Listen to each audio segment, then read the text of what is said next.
My name is Charlotte Reed, and if you saw me today, sitting behind the wide glass windows of my corner office in downtown Chicago, you'd think I've always had it together. A tailored navy dress, a silk scarf draped carelessly around my neck, heels clicking against polished marble floors. I look like a woman who was born into privilege, into certainty. But that's not the truth. The truth is, every time my phone buzzes, a tiny part of me remembers the sting of humiliation I felt 3 days before what was supposed to be the happiest day of my life. This morning, as sunlight spilled across my desk and the city hummed below, my phone lit up. A familiar last name flashed across the screen: Harrington. His family. After all these years, my chest tightened. I could almost smell the faint sweetness of peonies, the flowers I'd chosen for my bouquet, and feel again the icy weight of that moment when his parents slid a crisp stack of papers across the table. A prenup. Their lips curled into smug little smirks as they watched me read. $9 million. That was the number printed in bold. It wasn't protection, it was a weapon. A statement that I would never be more than a burden. That their son needed guarding from me. Now, years later, they were reaching out. But I wasn't the same trembling girl in a white dress. Not anymore. 3 days before the wedding, I was a completely different woman. Back then, I was 26, starry-eyed, and madly in love with Daniel Harrington. He was tall, charming, with a smile that felt like safety. We met in college, at a bookstore of all places, and I thought fate had finally given me my fairy tale. When he proposed, it felt like a dream, the ring glittering under twinkling Christmas lights, the snow falling soft and silent around us. For months, I poured myself into the details of our wedding. My dress hung in the boutique, a whisper of ivory lace. The bridesmaids' gowns were ready, peonies ordered, music rehearsed. I had even written my vows, full of trembling honesty and promises I thought would last forever. And then came that afternoon. We were sitting in his parents' study, a room lined with leather-bound books, the kind that smelled of money and history. His mother, with her diamond-studded watch, barely looked at me. His father leaned back in his mahogany chair, his hands folded as if conducting business. Daniel sat beside me, uncomfortably silent. That's when they slid the document across the table. "Just a formality," his father said smoothly. "We need to protect what Daniel has worked for, what our family has built." My hands shook as I pulled the thick stack of papers closer. My eyes froze on the bold line. $9 million. It wasn't the number itself that cut me open. It was the way they looked at me, like I was a stranger trying to sneak into their empire. Like I was a gold digger, a liability. I glanced at Daniel, silently begging him to speak up, to defend me. But he stared at the floor, his jaw tight, his fingers tapping nervously against his knee. The room felt colder. My cheeks burned, but my grandmother's words echoed in my mind, words she'd told me when I was just a girl. "Charlotte, never let anyone measure your worth in dollars. Your value is not on paper, it's in who you are." I closed the folder slowly, my breath unsteady. Something cracked inside me that day. The dream, the fairy tale, it all blurred. I realized I couldn't marry into a family that saw me as a threat. I couldn't tie myself to a man who wouldn't stand beside me when I needed him most. So I made the hardest decision of my life. I walked away. From the wedding, from the dress, from Daniel, from everything. And I walked into the unknown, terrified, heartbroken, but determined not to let their smirks define me. The first night after I left, I sat on the hardwood floor of a tiny one-bedroom apartment with nothing but 2 suitcases and a box of wedding favors I couldn't bear to throw away yet. The silence was crushing. My phone buzzed endlessly, messages from friends, family, and even Daniel. I turned it face down. I didn't want apologies, and I certainly didn't want pity. I stared out the window at the Chicago skyline, glittering and indifferent, and whispered to myself, "This is where I start over." Those first months were brutal. I lived on instant noodles and coffee, sometimes working 2 jobs just to cover rent. During the day, I handled customer service calls at a tech startup. At night, I freelanced, writing marketing copy for small businesses, teaching myself design software, watching tutorials until my eyes blurred. The turning point came when I met Margaret Lane, a sharp, silver-haired businesswoman who ran a boutique consulting firm. She noticed my work ethic at the startup, the way I always volunteered for the tough projects nobody else wanted. One afternoon, she stopped by my cubicle and said, "You've got grit, Charlotte. And brains. Ever thought about doing more than just answering phones?" Margaret became my mentor. She taught me how to pitch myself, how to read contracts, how to see opportunities where others saw walls. She was tough, but she believed in me, and for a woman who'd been dismissed and humiliated, that belief was oxygen. Still, nothing came easy. There were nights I cried in the shower, my body aching from exhaustion. Days I doubted every choice I'd made, especially when I walked past bridal boutiques and remembered the dress that never touched the aisle. I'd look at my chipped nail polish before a big client meeting and wonder if anyone could see how scared I was inside. But slowly, things began to shift. My first big break came when a local cafe hired me to design their rebranding campaign. I poured everything into it, long nights, countless sketches, endless revisions. When their sales doubled within 3 months, word spread. Suddenly, small businesses were calling me, asking for help with branding, websites, strategies.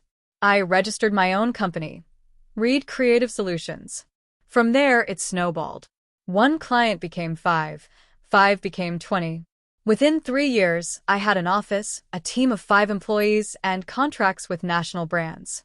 My savings account grew, then my investments. I went from eating noodles at midnight to sipping wine at rooftop bars, always remembering the taste of both. Through it all, I kept quiet. I didn't post photos flaunting success. On social media, I shared only the bare minimum, a coffee cup, a city view, maybe a quote about resilience. I didn't want the Harringtons or Daniel to ever think my journey had anything to do with proving them wrong. Because it wasn't about them anymore. It was about me. My worth. My future. And slowly, the woman who once trembled in front of a prenup worth $9 million was building something far greater, her own empire. It happened on a crisp autumn afternoon, 7 years after I walked away from that wedding. I was in my office, a sleek space on the 38th floor overlooking Lake Michigan. The walls held art from local female painters, pieces I'd bought in quiet defiance of a world that told women their work wasn't worth much. My desk gleamed with order. Contracts stacked neatly, a framed photo of my grandmother smiling beside me, and a vase of fresh lilies filling the air with sweetness. That's when my assistant buzzed in. "Charlotte, there are visitors asking to see you. The Harringtons." For a moment, I froze. The name hit me like a wave I thought I'd outswum years ago. My instinct was to say no. But then, a calm smile spread across my lips. "Send them in," I said. The door opened, and in walked Richard and Evelyn Harrington, Daniel's parents. Time had aged them, but the smugness lingered.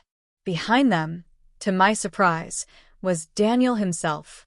He looked older too, tired, a little worn, the shine of privilege dimmed.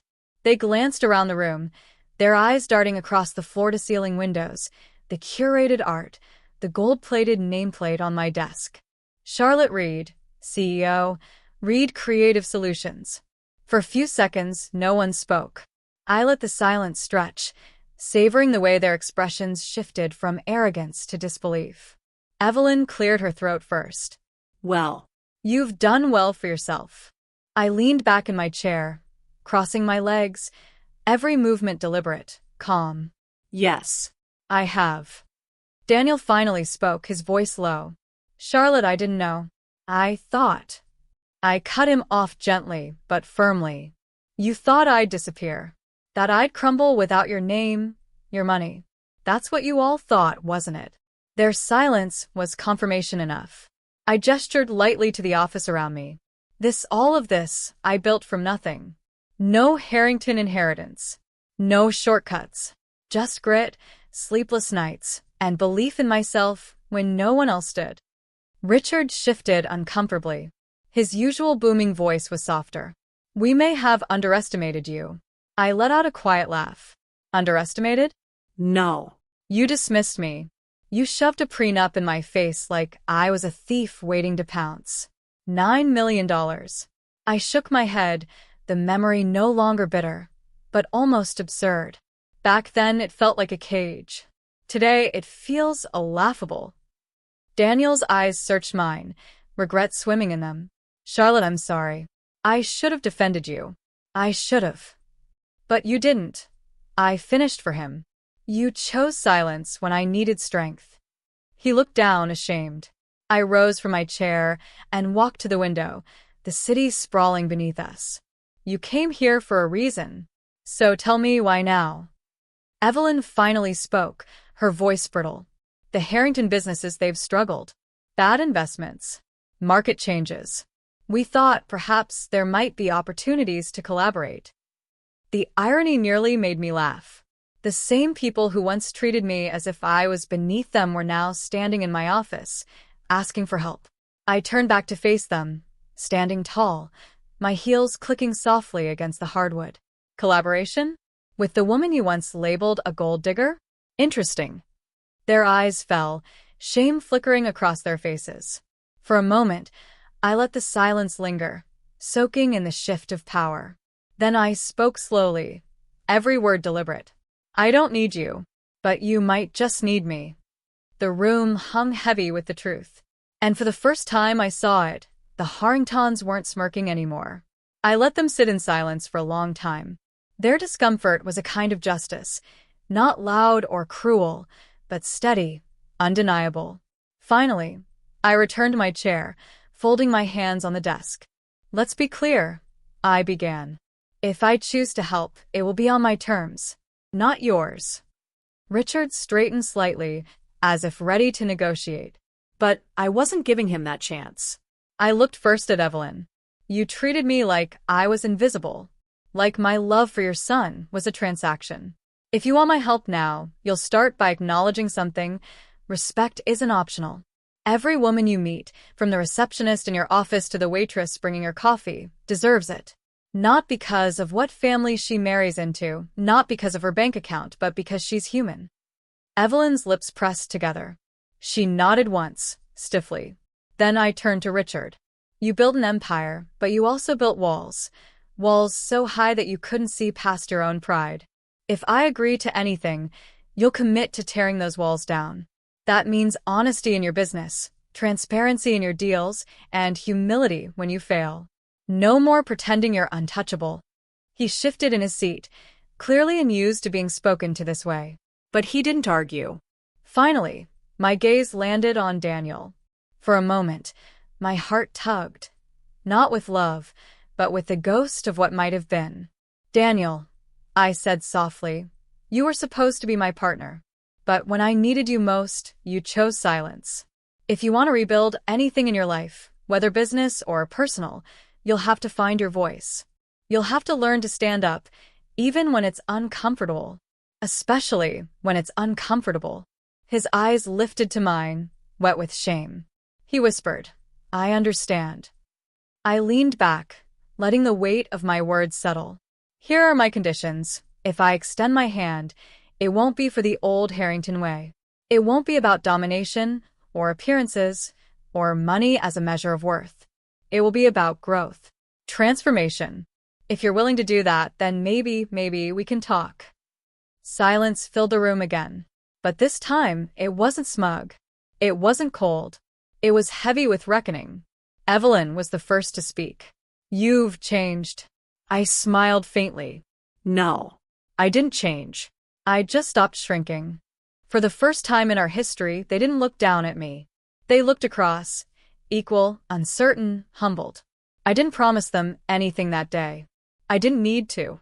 The power shift was already complete. They came into my office expecting a desperate woman they could bargain with. Instead, they found the one thing they never anticipated. A woman who no longer needed them. Weeks passed after that meeting. To my surprise, the Harringtons kept their word. I began to hear small things. Richard admitting publicly that one of his deals had failed, instead of burying it under bravado. Evelyn quietly sponsoring women-led charities, not for publicity, but for impact. And Daniel. I heard he finally stood up to his father in a board meeting, his voice shaking, but steady enough to be heard. It wasn't a transformation overnight, but it was a start. One evening, I found myself alone in my office long after the staff had left. The city glowed outside, headlights streaming like veins of light. On my desk sat a small velvet box, not from them, but from my past. Inside was my grandmother's locket, the one she gave me when I was 16. I'd kept it through every move, every struggle, every triumph. I held it in my hand and remembered her voice. Charlotte, never let anyone measure your worth in dollars. Your value is not on paper, it's in who you are. I smiled through tears. She had been right all along. The Harringtons once believed they could shrink me into a signature at the bottom of a contract. That they could define my future with a number typed in bold. But what they never understood, what I finally knew in my bones, was that my worth was never theirs to calculate. It belonged to me. I closed the locket gently, placing it beside the framed photo of her on my desk. And as I stood by the window, the city stretching wide and endless beneath me, I realized I no longer carried the weight of bitterness. Just strength. Because walking away hadn't ruined me. It had rebuilt me. And if there's one thing I'll never forget, it's this.